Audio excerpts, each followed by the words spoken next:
Okay hello welcome bye बच्चों। आज हम लोग स्टार्ट करते हैं एनसीईआरटी सीरीज।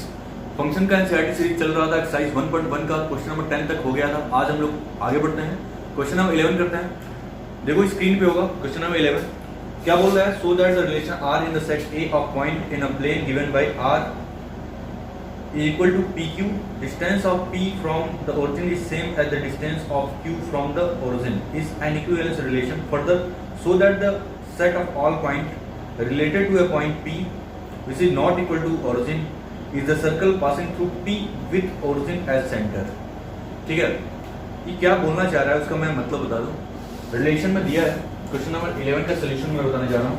ठीक है, सोल्यूशन नंबर 11 ये बोल रहा है एक रिलेशन R है जिसमें ऑर्डर पेयर PQ है और PQ में क्या बोल रहा है, PQ का डेफिनेशन ये है distance of P from origin से। Basically P and Q is equidistant from origin दिया है। ठीक है, फ्रॉम ओरिजिन। तो आपको बताना है, पहली बात ये बतानी है कि ये रिलेशन जो है वो इक्विवेलेंस रिलेशन है। ठीक है, ये पहली बात है।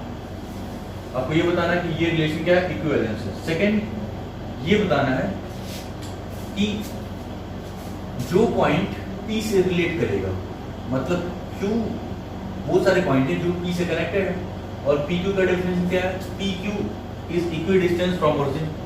ठीक है, जो पॉइंट Q P से कनेक्टेड होगा उसका लोकस एक सर्कल होगा। ठीक है, लिख देते हैं locus of Q is a circle, ये बोल रहा है। ये दो चीज आपको जो है समझानी है, यही होने वाला है। एक रिलेशन R है जिसमें कुछ ऑर्डर पेयर आ रहे हैं जो कि क्या है, इक्वी डिस्टेंस है ओरिजिन से। तो आपको बताना है पहला ये रिलेशन इक्विवेलेंस रिलेशन होगा। दूसरा कि जो पॉइंट P से कनेक्टेड होगा उसका लोकस एक सर्कल होगा। लोकस का मतलब पता ही है, लोकस का मतलब क्या होता है, वेरिएबल पॉइंट। ठीक है, Q जो वेरिएबल पॉइंट है जो P से कनेक्टेड है, अगर वो वेरी करता है तो उसका लोकस क्या होगा, एक सर्कल होगा। ये आपको प्रूव करना है। तो चलो 1 बाय 1 प्रूव करते हैं।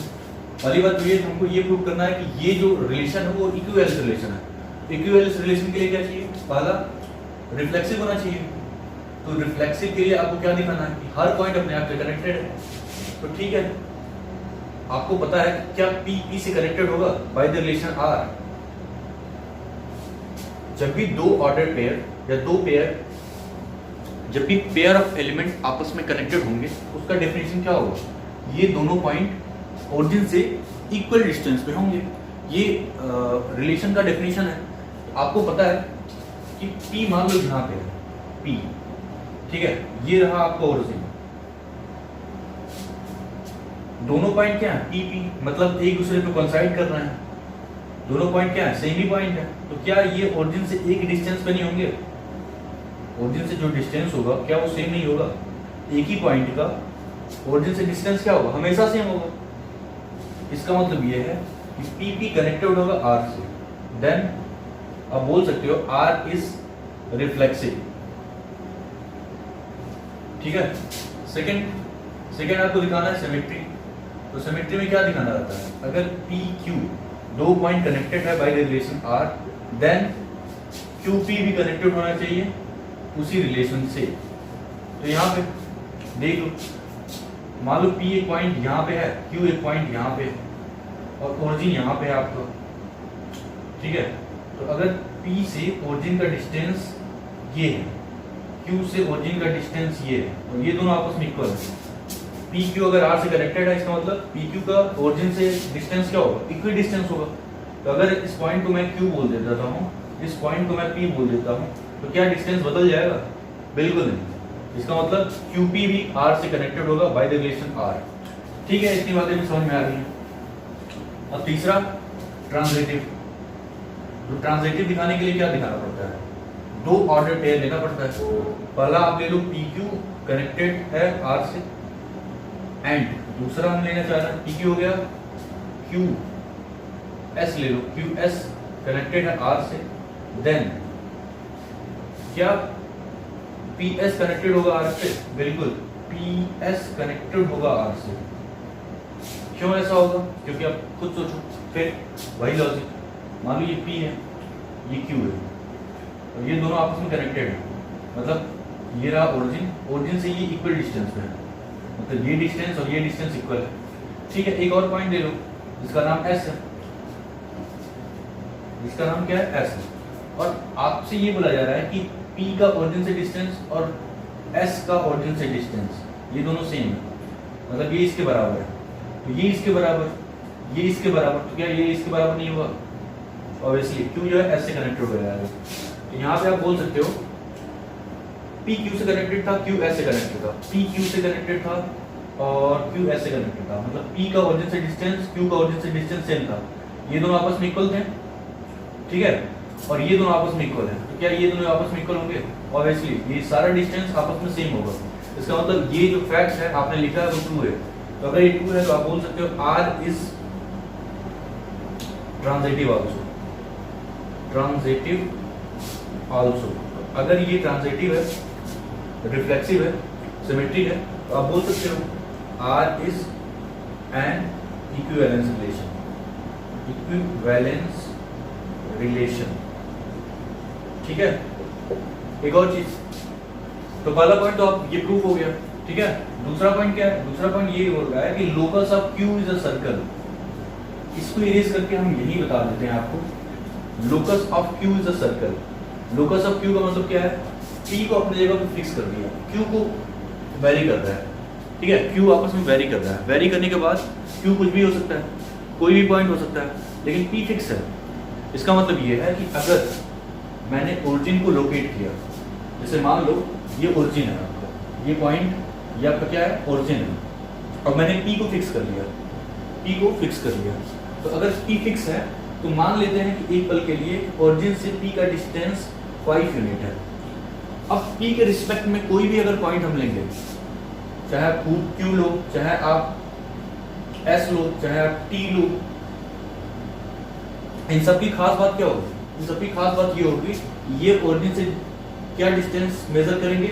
5, ये भी ओरिजिन से क्या डिस्टेंस मेजर करेगा? 5, ये भी क्या 5, ये भी क्या मेजर करेगा? 5, ये भी क्या मेजर करेगा? 5। इसका मतलब जो भी पॉइंट P से कनेक्टेड होगा, तो डेफिनेशन ये बोल रहा है कि PQ अगर कनेक्टेड है तो PQ इक्वी डिस्टेंस होनी चाहिए। तो अगर ये पॉइंट Q P से कनेक्टेड है तो P का डिस्टेंस अगर ओरिजिन से 5 है तो Q का डिस्टेंस ओरिजिन से क्या होगा? 5 होगा। अगर ये R है, ये S है, ये T है, ये U है, ये सारे पॉइंट क्या होंगे? अगर P से कनेक्टेड है तो इन सब का ओरिजिन से डिस्टेंस क्या होगा? 5 होगा। तो अब खुद सोचो, अगर ये सारे पॉइंट मैं ले रहा हूँ, ठीक है, ये सब पॉइंट अगर मैं ले रहा हूँ जिसकी ओरिजिन से डिस्टेंस क्या है? 5 यूनिट है, तो इनका लोकस क्या बनाएगा? इसका लोकस एक सर्कल बनाएगा। ठीक है, इसका लोकस क्या बनाएगा? एक सर्कल बनाएगा। तो आप लिख सकते हो कि लोकस ऑफ Q, वही कॉपी कर दो, locus of Q that is which is related to P, which is related to point P is a circle। ठीक है, बात खत्म। ये था क्वेश्चन नंबर 11 का सॉल्यूशन। आगे बढ़ते हैं। ठीक है, नेक्स्ट क्वेश्चन करते हैं, इरेज करते हैं इसको। बहुत ही सिंपल है, सिंपल लॉजिक था। ठीक है, आपको बेसिकली आपको बस लॉजिक बाय लॉजिक प्रूव करना था ये सारी चीजें। तो जो वर्ड्स में दिया जाता है हमको बाय लॉजिक ही प्रूव करते हैं, खासकर रिलेशन। आगे बढ़ते हैं, क्वेश्चन नंबर 12 देखते हैं। ठीक है, क्वेश्चन नंबर 12, क्वेश्चन नंबर 12 एक बार पढ़ लो, स्क्रीन पे होगा आपके। ठीक है, देखो क्या बोल रहा है। So that the relation R defined in a set A of all triangle. R क्या है? ट्रायंगल का कलेक्शन है जिसमें T1 T2 अगर दो ट्रायंगल है तो क्या बोल रहा है? T1 is similar to T2। ठीक है, is equivalence relation consider 3 right angle triangles T1 with side this. ठीक है, again 5, 12, 13 and T3 with 6, 8, 10. Which triangle among T1, T2, T3 are related? ठीक है, चलो क्वेश्चन नंबर 12 देखो। क्वेश्चन नंबर 12 का solution क्या बोल रहा है? क्वेश्चन नंबर 12, ठीक है, क्वेश्चन नंबर 12 ये बोल रहा है कि एक रिलेशन है R जिसके बारे में ये बोल रहा है कि कलेक्शन है T1 T2। T1 T2 जो है एक ट्रायंगल है। जब भी कोई ऑर्डर पेयर T1 T2 आएगा तो T1 T2 के बारे में ये बोला है is similar to each other, या लिखा ऐसे है कि T1 is similar to T2। Then आपको प्रूव करना है कि this relation is equivalence relation. आपको प्रूव करना है ये रिलेशन क्या है, इक्विवेलेंस रिलेशन है। एक बात तो समझ में आ रहा है कि इसको बताना है कि ये इक्विवेलेंस रिलेशन है। सेकंड चीज ये भी बोल रहा है कि कुछ ट्रायंगल दिया है, ट्रायंगल T1 T2 T3, और ये तीनों क्या है, ये तीनों राइट एंगल ट्रायंगल है, ठीक है ना। T1 का साइड क्या है, एक तो ये राइट एंगल ट्रायंगल है, इनका साइड क्या है, पहले का साइड है 3 4 5, दूसरे का साइड है 5 12 13, और तीसरे का साइड है 6 8 10। आपको बताना है कि कौन, ये तीनों में से कौन एक दूसरे को कनेक्ट करेंगे। कनेक्ट कैसे करेंगे, इस रिलेशन के द्वारा। मींस T1 T2 T3 में कौन एक दूसरे के सिमिलर है, ये आपको बताना है, ठीक है ना। तो फाइनली पहले आपको ये प्रूव करना है कि ये एक इक्विवेलेंस रिलेशन है। देन आफ्टर आपको प्रूव करना है कि T1 T2 T3 में से कौन एक दूसरे को रिलेट करता है, दैट्स मीन कि इन तीनों में कौन एक दूसरे के सिमिलर है, ठीक है ना। चलो वन बाय वन प्रूव करते हैं। पहले हम लोग को प्रूव करना है इक्विवेलेंस रिलेशन। इक्विवेलेंस रिलेशन के लिए फर्स्ट आपको रिफ्लेक्सिव बताना पड़ेगा कि रिलेशन इज रिफ्लेक्सिव। तो रिफ्लेक्सिव के लिए आपको करना क्या होता है, आपको पहले T1 लेके चलना है। T1 क्या R से रिलेटेड होगा, मीन्स क्या T1 अपने आप से कनेक्टेड है। तो जब भी कोई ऑर्डर पेयर किसी रिलेशन में आएगा तो वो रिलेशन के डेफिनेशन को फॉलो करोगे। तो अगर डेफिनेशन को देखा जाए रिलेशन का, तो रिलेशन का डेफिनेशन क्या है कि जब भी कोई ऑर्डर पेयर आ रहा है तो वो दोनों क्या है, आपस में सिमिलर है। तो क्या अगर मैं कोई ट्रायंगल लेता हूँ तो कोई ट्रायंगल अपने आप के सिमिलर होता है, दैट्स इट। क्या कोई ट्रायंगल अपने आप के सिमिलर होता है, ऑब्वियसली होता है, ठीक है ना। इसका मतलब ये है कि T1 कनेक्ट करेंगे आपस में। तो आप बोल सकते हो कि R इज रिफ्लेक्सिव, क्योंकि हर ट्रायंगल अपने आप के सिमिलर होता है, हर ट्रायंगल अपने आप के कॉन्ग्रुएंट होता है, हर ट्रायंगल अपने आप के सिमिलर होता है, ठीक है। तो चाहे ये डेफिनेशन सिमिलैरिटी का हो या फिर कॉन्ग्रुएंसी का, दोनों वैरी होगा, ठीक है ना। दोनों वैलिड होगा और दोनों वैलिड होगा, ठीक है। इसका मतलब ये है कि हर ट्रायंगल अपने आप के सिमिलर होता है। तो R क्या होगा, R रिफ्लेक्सिव होगा, ठीक है। अब सेकंड पॉइंट पे आते हैं। तो सेकंड पॉइंट क्या बोल रहा है, सेकंड पॉइंट में आपको दिखाना रहता है क्योंकि इक्विवेलेंस प्रूव करना है। तो सेकंड पॉइंट क्या होगा, सिमेट्री। तो सिमेट्री में क्या लिखना पड़ेगा आपको, अगर T1 T2 से कनेक्टेड है by the relation R, then क्या T2 T1 से कनेक्टेड होगा by the given relation R, obviously. क्यों, अगर दो ट्रायंगल मैं ले लूं T1 T2, अगर पहला ट्रायंगल दूसरी ट्रायंगल क्या है, सिमिलर है, तो दूसरा भी पहले के सिमिलर ही होगा, ठीक है। तो बट ऑब्वियस बात है, तो आप बोल सकते हो R is symmetric, R symmetry भी होगा। अब थर्ड में क्या प्रूव करना होता है, थर्ड में ट्रांजिटिव दिखाना होता है। आपको बस लिखना है ट्रांजिटिव। तो ट्रांजिटिव में क्या होता है, T1 अगर T2 से कनेक्टेड है by the relation R and T2 connected है T3 से by the relation R, then क्या T1 T3 से कनेक्टेड है, क्या T1 T3 से कनेक्टेड है बाय द रिलेशन R, बिल्कुल होगा। क्यों होगा, अगर मैं तीन ट्रायंगल ले लूं, ऐसा ट्रायंगल जिसमें ये दोनों आपस में सिमिलर है और T2 T3 आपस में सिमिलर है, तो क्या T1 T3 आपस में सिमिलर नहीं होगा, ऑब्वियसली होगा। अगर मैं तीन ट्रायंगल ले लूं, ट्रायंगल 1 ट्रायंगल 2 ट्रायंगल 3, अगर ये इसके सिमिलर है और ये इसके सिमिलर है, क्या ये इसके सिमिलर नहीं होगा, ऑब्वियसली, ठीक है। और जब भी ट्रायंगल सिमिलर होते हैं तो उनके साइड का रेशियो क्या होता है, आपस में इक्वल होता है। ये आपको पता होगा, क्लास 10 की बेसिक चीज़ है। तो इसका मतलब ये है कि ये ट्रांजिटिव होगा। देन आप बोल सकते हो this relation is transitive also, this relation is transitive also. तो क्या बन गया, ये रिलेशन रिफ्लेक्सिव है, सिमेट्रिक है, ट्रांजिटिव है। तो आप बोल सकते हो this is an equivalence relation, ठीक है, इतनी बातें में समझ में आ रही है। अब आपको ये देखना है कि कुछ करेक्शन दिया है T1, T2 और T3 का, ये क्या है, राइट एंगल ट्रायंगल है। आपको ये बताना है कि कौन इन तीनों में से कौन एक दूसरे को कनेक्ट करेंगे, दैट्स मीन कौन आपस में सिमिलर होंगे। तो सिमिलर होने का डेफिनेशन क्या होता है, ratio of all side is equal. अगर हम रेशियो देखें करस्पॉन्डिंग साइड का, ratio of corresponding side are equal, that is called similar triangle. तो इसका मतलब ये है कि अगर हम साइड के रेशियो निकालें और आपस में इक्वल आ जाए तो क्या होंगे, सिमिलर होंगे।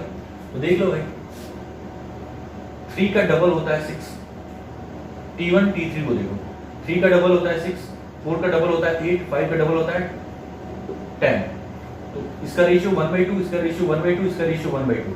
इसका मतलब T1 T3 को कनेक्ट कर रहा है। तो आप यहाँ बोल सकते हो कि T1 is related to T3 by the relation R, hence T1 is connected to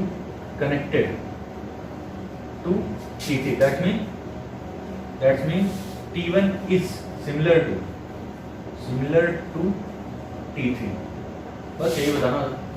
T1 T2 तो आपस में सिमिलर होगा नहीं, क्योंकि देख लो 3/5 रेशियो है, ये क्या होगा 1/3 रेशियो है, ठीक है। तो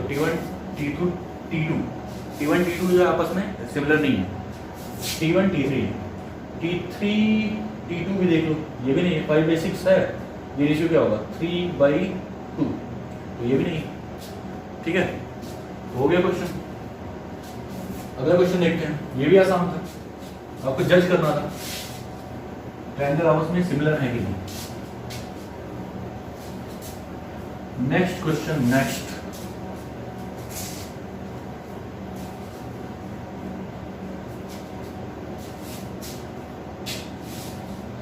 क्वेश्चन नंबर 13 क्या बोल रहा है, so that the relation R define in the set A of all polygons as this.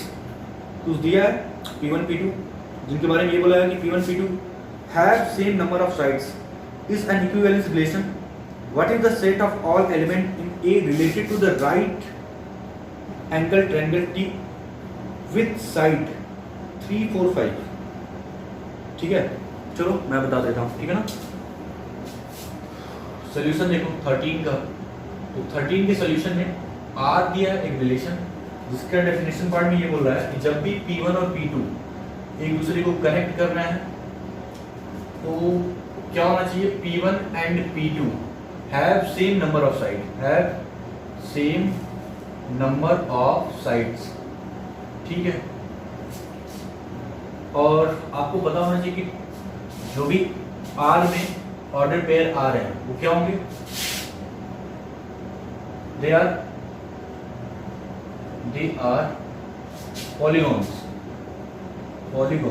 ठीक है ना। इसका मतलब ये है कि ये P1 P2 P3 P4 ये सारे क्या हैं, पॉलीगॉन्स हैं।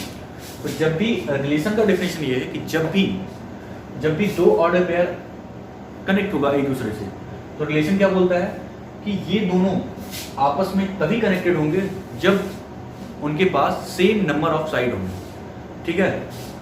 तो इसका मतलब ये है कि आपको यहाँ पे प्रूव करना है, क्या प्रूव करना है कि ये इक्विवेलेंस रिलेशन है, हाँ ये बताना है कि ये इक्विवेलेंस रिलेशन है।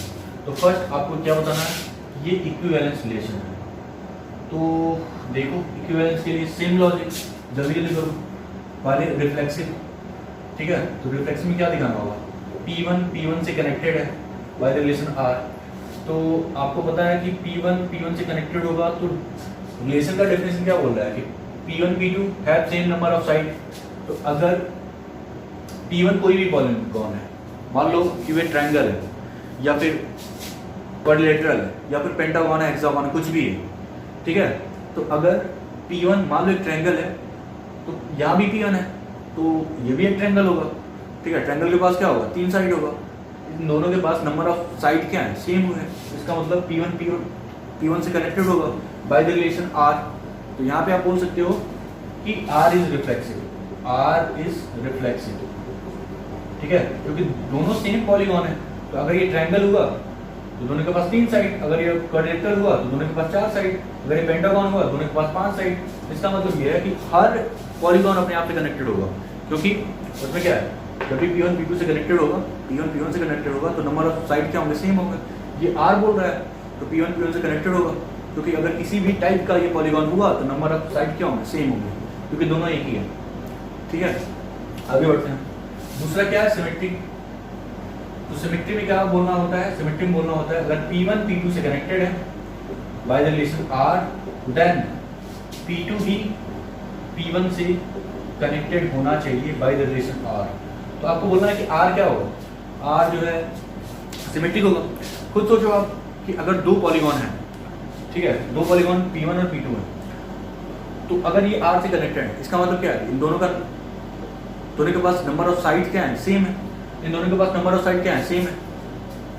तो अगर एक को पहले लिख दिया जाए, दूसरे को बाद में लिख दिया जाए, तो क्या दोनों में नंबर ऑफ साइड बदल जाएंगे, बिल्कुल नहीं। दोनों के नंबर ऑफ साइड क्या होंगे, सेम होंगे। तो अगर P1 P2 से कनेक्टेड है by the relation R, then P2 P1 से कनेक्टेड होगा बाय द रिलेशन R। इसका मतलब R क्या होगा, R सिमेट्रिक भी होगा, R इज सिमेट्रिक। ठीक है, बहुत ही सिंपल बातें हो रही हैं, ये सारे बहुत सिंपल क्वेश्चन है, ठीक है ना। अब ट्रांजिटिव की बात कर लेते हैं। तो ट्रांजिटिव में भी सेम लॉजिक, P1 अगर P2 से कनेक्टेड है बाय द रिलेशन R, ठीक है, P2 P3 से कनेक्टेड है by the relation R, then देखो ये दोनों चले गए, तो ये इंप्लाई करेगा P1 P3 से कनेक्टेड होगा बाय द रिलेशन R। ये भी बात समझ में आ रही होगी कि अगर P1 P2 कनेक्टेड है, इसका मतलब नंबर ऑफ साइड क्या होंगे, सेम होंगे। P2 P3 से कनेक्टेड है, नंबर ऑफ साइड क्या होंगे, सेम होंगे। इसका मतलब P1 P3 भी कनेक्टेड होंगे, क्योंकि इनके पास भी नंबर ऑफ साइड क्या होंगे, सेम होंगे। ऑब्वियस सी बात है, अगर P1 को एक ट्रायंगल मान लिया जाए, P2 को भी एक ट्रायंगल मान लिया जाए, ठीक है, अब ये ट्रायंगल अलग अलग भी हो सकते हैं, ठीक है ना, शेप में अलग होंगे, लेकिन ट्रायंगल की खास बात क्या है, ये दोनों क्या है, दोनों के पास नंबर ऑफ साइड क्या है, सेम है। तो अगर इसमें 3 साइड है, इसके पास 3 साइड है, और P2 यहाँ काम कर रहा है, तो अगर P2 P3 से कनेक्टेड है बाय द रिलेशन R, इसका मतलब P2 के पास भी क्या होगा, 3 साइड, और P3 के पास भी क्या होगा, 3 साइड, इसके पास भी 3, इसके पास भी 3, और इसके पास भी 3। ये था P1, ये था P2, और ये था P3, ये P2 है। तो देख लो P1 और P3 के पास नंबर ऑफ साइड क्या है, सेम है, 3 इसके पास 3 इसके पास। इसका मतलब R क्या होगा, R ट्रांजिटिव होगा, R इज ट्रांजिटिव। अगर R ट्रांजिटिव हो गया तो इसका मतलब ये रिफ्लेक्सिव बना, सिमेट्रिक बना, ट्रांजिटिव बना, तो क्या बोल सकते हो, this relation is an equivalence relation. आगे बढ़ते हैं। अब अगला ये बोल रहा है कि अगर ये रिलेशन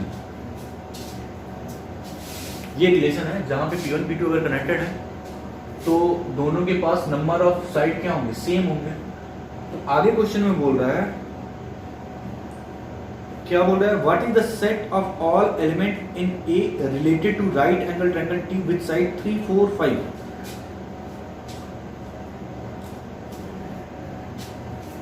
ठीक है, और ए में क्या है, सेट ए है जहां पे R डिफाइन है। ए का डेफिनेशन है कलेक्शन ऑफ पॉलीगॉन। ठीक है, आपसे ये पूछ रहा है कि ए के वो सारे एलिमेंट बताओ जो ट्रायंगल का नाम है राइट एंगल ट्रायंगल, जिसका साइड ये 3, 4, 5 से कनेक्टेड होगा।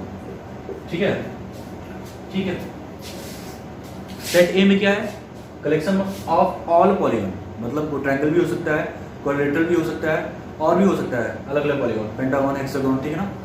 ये सारी चीजें यहाँ पे हैं, कलेक्ट हैं, किसमें है, ए में। तो आपको ए के वो सारे एलिमेंट बताने हैं, मतलब वो सारे पॉलीगॉन बताने हैं जो इस ट्रायंगल से कनेक्टेड है, ठीक है, बाय द रिलेशन R। इसका मतलब ये है कि R का डेफिनेशन ये है कि वही आप पॉलीगॉन लोगे जिनके नंबर ऑफ साइड क्या होंगे, सेम होंगे। तो आपके पास यहाँ पे फिक्स कर दिया है, ट्रायंगल फिक्स कर दिया है 3, 4, 5, इसका मतलब ट्रायंगल के पास 3 साइड है, ठीक है। तो आप ए से कौन सा पॉलीगॉन उठाओगे जो इस डेफिनेशन को क्या करेगा, सेटिस्फाई करेगा। ट्रायंगल ही उठा सकते हो ना इसमें से, तो इसके पास तो सारी कुछ है, ट्रायंगल भी है, क्वाड्रिलेटरल भी है, पेंटागन, हेक्सागन, सब कुछ है, हर टाइप्स के पॉलीगॉन है। इसका मतलब ये है कि आप यहाँ से क्या कलेक्ट करोगे, ट्रायंगल कलेक्ट करोगे, ठीक है ना, क्योंकि यही यहाँ से जो ट्रायंगल आएगा वो इसको कनेक्ट करेगा, इस ट्रायंगल को, क्योंकि आपको collection of those element of A चाहिए which is connected to that triangle.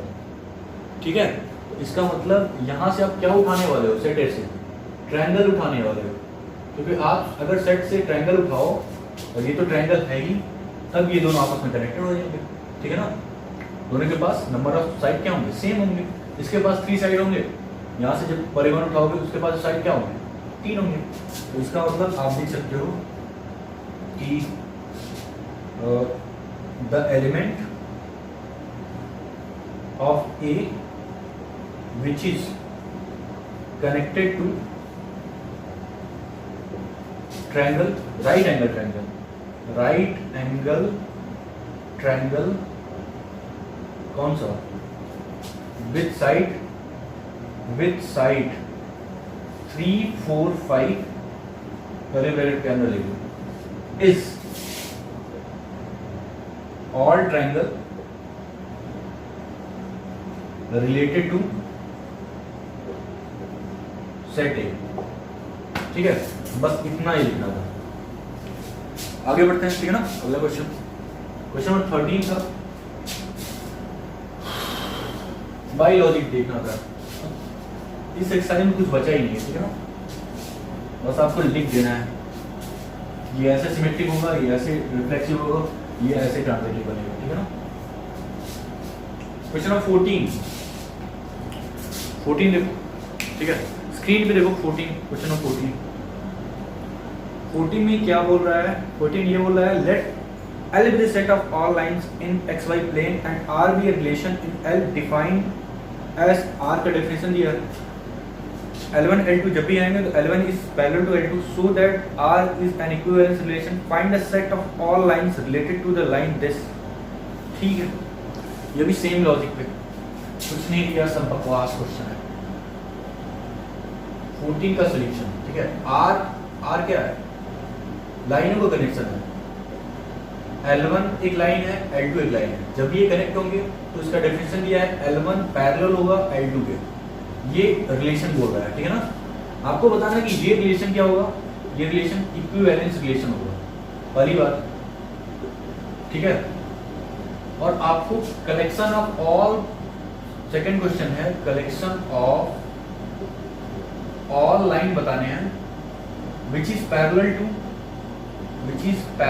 To कौन सा लाइन दिया है आपको, कलेक्शन ऑफ ऑल लाइन बताने which is parallel to the line y equal to x + 4। ठीक है, ये बताना है, ये बहुत सिंपल क्वेश्चन है। इस तरह क्वेश्चन आप कर लिए हो। ठीक है ना, पिछले वीडियोस में इसी एक्सरसाइज में किया।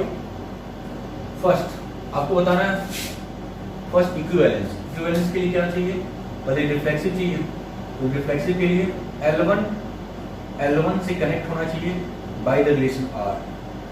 ठीक है, ये डेफिनेशन क्या बोलता है, जब भी ऑर्डर पेयर आता है तो उसका डेफिनेशन ये है, ये दोनों आपस में पैरेलल होनी चाहिए। ठीक है, तो अगर L1 कोई लाइन है, क्या L1 अपने आप के रिस्पेक्ट में पैरेलल होगा, क्योंकि L1 को L1 से कनेक्ट करना है। ठीक है, तो क्या L1 से कनेक्टेड है, बिल्कुल, क्योंकि ये ऑर्डर पेयर आपस में पैरेलल होनी चाहिए। तो क्या हर लाइन अपने आप के पैरेलल होता है, बिल्कुल, हर लाइन अपने आप के पैरेलल होता है। यहाँ से बोल सकते हो कि R is reflexive, R reflexive हो चुका। सेकंड आपको बताना है सिमेट्री। तो सिमेट्री में क्या होता है, L1 अगर L2 के पैरेलल है by the relation R, L1 अगर L2 से कनेक्टेड है बाय द रिलेशन R, इसका मतलब L1 पैरेलल टू L2 होगा। देन क्या L2 L1 के पैरेलल होगा, ये भी सिंपल ही है। ठीक है, ऑब्वियस बात है, अगर दो लाइन, एक लाइन ये है, एक लाइन ये है, इसे लाइन नहीं दिख रहा है, रेक्टेंगल दिख रहा है, चलो लाइन बन गया। ठीक है, सामने से लाइन नहीं दिख रहा हो, तो ये दोनों अगर लाइन है, तो अगर ये L1 है, ये L2 है, तो अगर L1 L2 के पैरेलल है, तो क्या L2 L1 के पैरेलल नहीं है, ऑब्वियसली है, तो L2 भी L1 के पैरेलल होगा। इसका मतलब आप बोल सकते हो R इज सिमेट्रिक आल्सो। ठीक है, थर्ड में क्या बताना है, थर्ड में आपको बताना है कि ट्रांजिटिव, थर्ड बचता है ट्रांजिटिव का हिस्सा। ट्रांजिटिव में क्या करते हैं, L1 L2 अगर आपस में कनेक्टेड है, L2 L3 अगर आपस में कनेक्टेड है, ठीक है, यहाँ पे एंड, देन L1 और L3 आपस में कनेक्टेड होने चाहिए बाय द रिलेशन R। यही आपको प्रूव करना है। यहाँ पे क्या हो गया, तीन लाइंस जो आपस में म्यूचुअली क्या है, पैरेलल है। अच्छा, म्यूचुअली पैरेलल होने का मतलब क्या है? पैरेलल होने का मतलब क्या होता है? जैसे मान लो तीन लाइन, दिखा नहीं सकते शायद, कैसे दिखाएं, चलो ठीक है ये दिखा देते हैं। देखो ये L1 हो गया, ये L2 हो गया, और सबसे नीचे जो फोन है वो क्या है, L3 है। तो अगर L1 L2 के पैरेलल है और अगर L2 L3 नीचे वाले के पैरेलल है, तो क्या पहला तीसरे के पैरेलल नहीं होगा? ऑब्वियसली होगा, ठीक है ना। तो यहाँ से बता सकते हो आप कि R क्या है, R ट्रांजिटिव है, R इज ट्रांजिटिव। अगर R ट्रांजिटिव हो गया तो रिफ्लेक्सिव भी है, रिलेशन सिमेट्रिक भी है, ट्रांजिटिव है, तो R क्या होगा, इक्विवेलेंस होगा। R इज इक्विवेलेंस, ठीक है। क्वेश्चन नंबर फर्स्ट हो गया। सेकंड में क्या बोल रहा है, आपको कलेक्शन ऑफ ऑल लाइंस लेना है which is parallel to line this, ठीक है। क्या आप स्ट्रेट लाइन पढ़े होंगे, स्ट्रेट लाइन में आपको पता है कि जब लाइंस पैरेलल होते हैं तो उनके स्लोप क्या होते हैं, इक्वल होते हैं। स्लोप देखने का जो तरीका होता है, किसी भी लाइन का जनरल इक्वेशन क्या होता है, y equal mx plus c। किस फॉर्म में, स्लोप इंटरसेप्ट फॉर्म में, स्लोप इंटरसेप्ट फॉर्म में, ठीक है। x की बगल वाला जो कोएफिशिएंट होता है x का, वही क्या होता है, इस लाइन का स्लोप होता है। यहाँ पे देखो x के बगल वाला क्या है, 2 है, तो इस लाइन का स्लोप क्या है, 2 है। अब इसके पैरेलल आपको लाइंस लिखने हैं, आपको कलेक्शन ऑफ ऑल लाइंस लिखने हैं जो इस लाइन के पैरेलल है। तो इस लाइन के पैरेलल होने वाले लाइन की का जो बेसिक चीज होगा, इस लाइन के पैरेलल जो भी लाइंस होंगे उसमें खास बात क्या होगा कि उनका स्लोप क्या होगा, 2 होगा, क्योंकि इस लाइन का स्लोप क्या है, 2 है। जब भी लाइंस पैरेलल होते हैं तो उनके स्लोप क्या होते हैं, इक्वल होते हैं। तो इसका मतलब अगर ये है, मुझे collection of all lines which is parallel to this line लिखना है, तो क्या लिखोगे, all lines which is parallel to given line are। अब आपको लाइन लिखना है तो y इक्वल क्या लिखना पड़ेगा, 2 तो लिखना पड़ेगा, क्योंकि हर लाइन जो इसके पैरेलल है उसका स्लोप वही होगा। तो 2x तो लिख दो, प्लस इस 4 की जगह क्या लिख दो, c लिख दो। C का मतलब एक कांस्टेंट। तो आपने वो सारी लाइन लिख दिया जो इस लाइन के पैरेलल है, ठीक है। अब देख लो कि जो भी लाइन है उसमें अगर C आप बदलते जाओ तो अलग अलग लाइंस मिलता जाएगा। फर्क क्या होगा, फर्क ये है कि ये जो लाइंस होंगे वो अलग अलग होंगे, लेकिन इस लाइन के पैरेलल होगा। क्यों पैरेलल होगा, क्योंकि इसका स्लोप 2 है, इस लाइन का भी स्लोप 2 है, ठीक है। यहाँ पे C क्या होता है, y इंटरसेप्ट होता है, स्ट्रेट लाइन में आपको पता होगा, ठीक है ना। तो ये भी क्वेश्चन हो गया जो कि आसान था। क्वेश्चन 14 हो गया, 15 देखते हैं।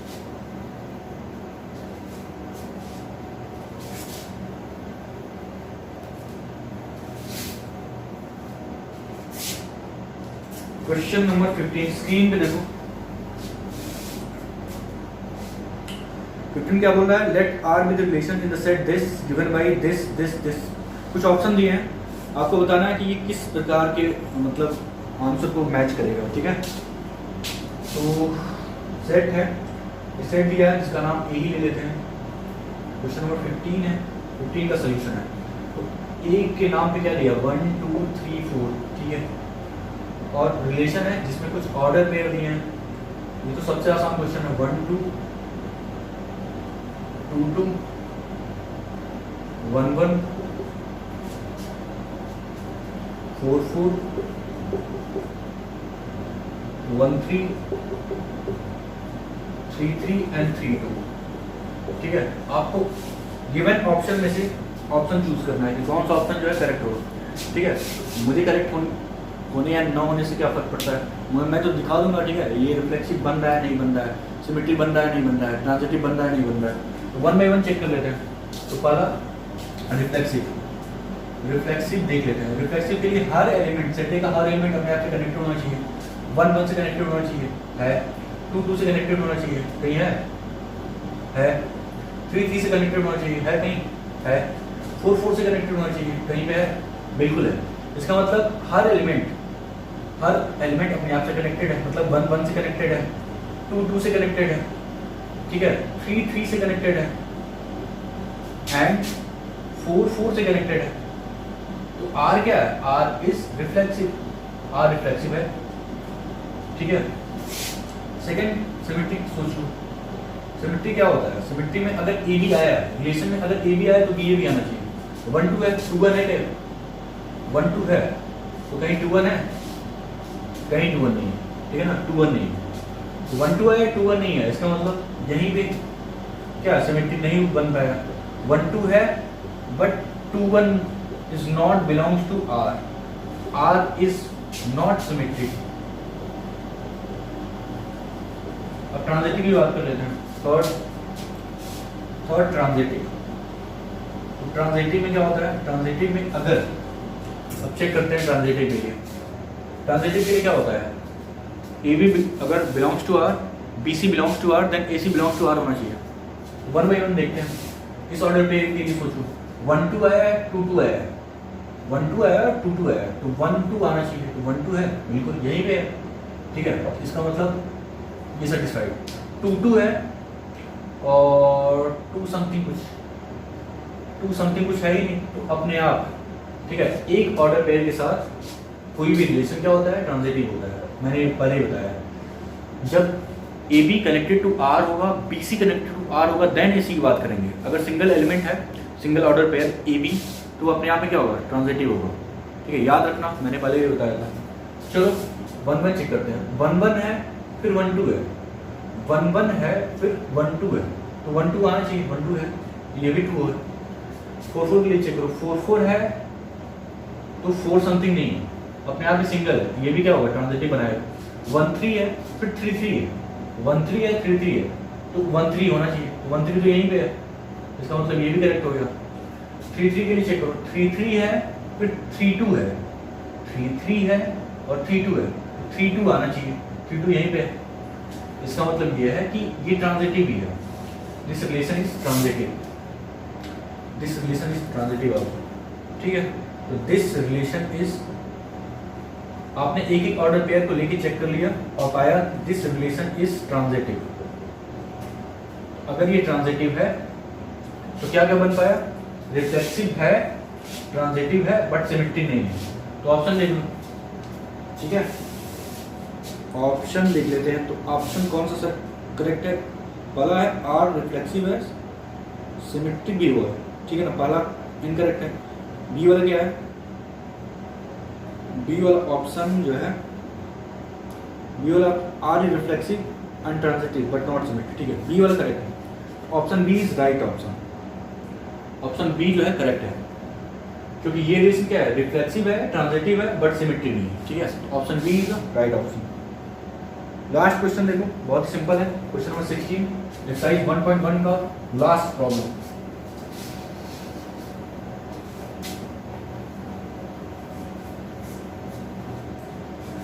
स्क्रीन पे देखो क्या बोल रहा है, let R be the relation in the set N given by, कुछ गिवन है, आर दिया है जहाँ पे A B order pair collection है, ए इक्वल बी माइनस 2 है और बी ग्रेटर देन 6 है, चूज द करेक्ट आंसर, ठीक है। लिख लेते हैं इसको।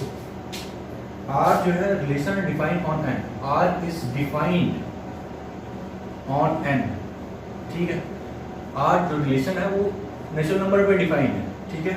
और आर का जो डेफिनेशन दिया है वो क्या दिया है? यहाँ पे कुछ ऑर्डर पेयर ए को बी आ रहा है, जिसका डेफिनेशन पार्ट क्या बोल रहा है कि ए जो है वो b माइनस 2 की इक्वल है, जहाँ पे b पे रिस्ट्रिक्शन है, b की वैल्यू 6 से ग्रेटर होना चाहिए। तो आपको करेक्ट ऑप्शन चूज करना है। खैर ऑप्शन लिख देते हैं।